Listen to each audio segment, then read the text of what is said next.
Good morning, church, and welcome to our another Tuesday talk. This Tuesday, we have some more updates as to what's going on.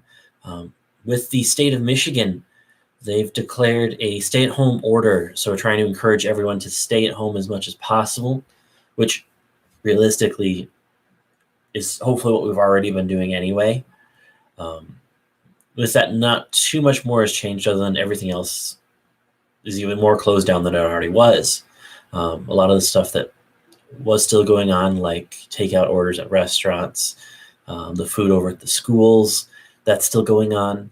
But a lot of the, quote, non-essential stuff is closed down. With that in mind, we are also closing our church office. So if you need to get a hold of us, you can either contact Nate by phone, or we have a Facebook page that you can also message. So that's great as well.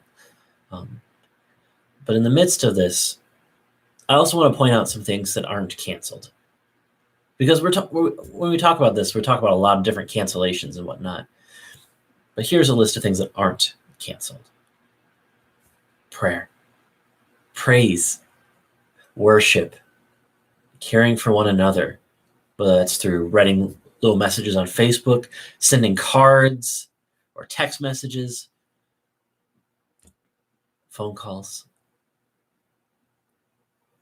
patience as we get through this together.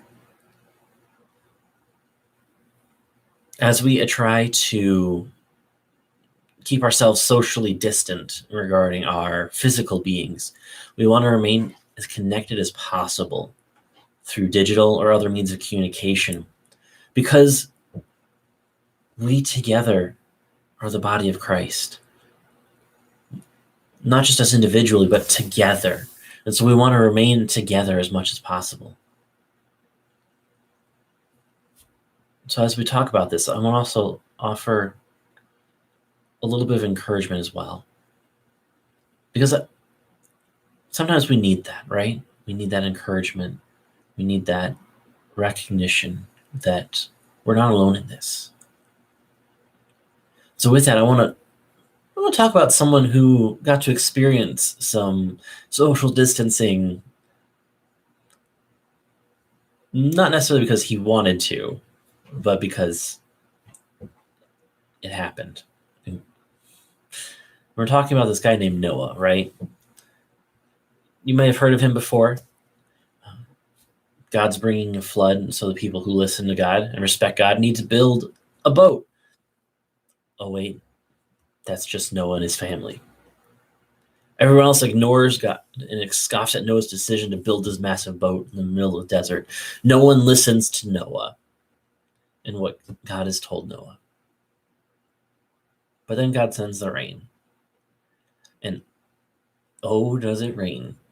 40 days of straight rain, and then another about 110 days of just being on the ark.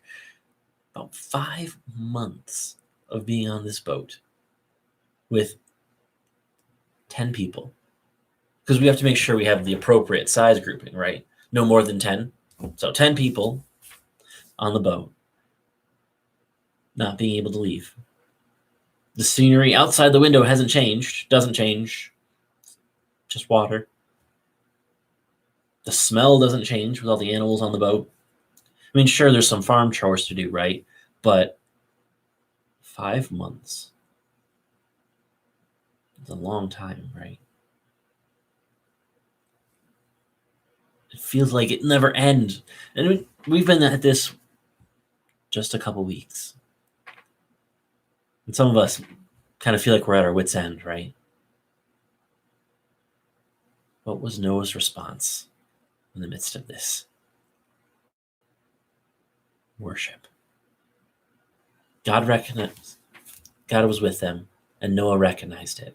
Even in the midst of the storm that they were in, even in the midst of the isolation from everything they knew, Noah worshiped God, and he remained faithful in the midst of the craziness. And we can do that too. We can worship God. because we have an opportunity to practice it here, today, now. We can praise and worship God through songs, pulling up different worship songs through our different streaming devices, singing them from memory, maybe even calling someone and singing along with them on the phone. It might feel a little weird, but just about everything in these times are weird.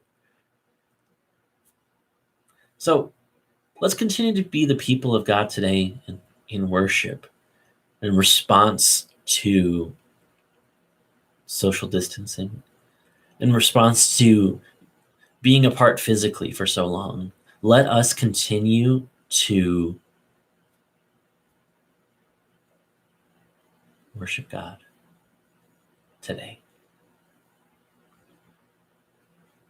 We love you. We're praying for you. And if you have a need, please reach out. We want to help. So until we see each other again, we're praying for you.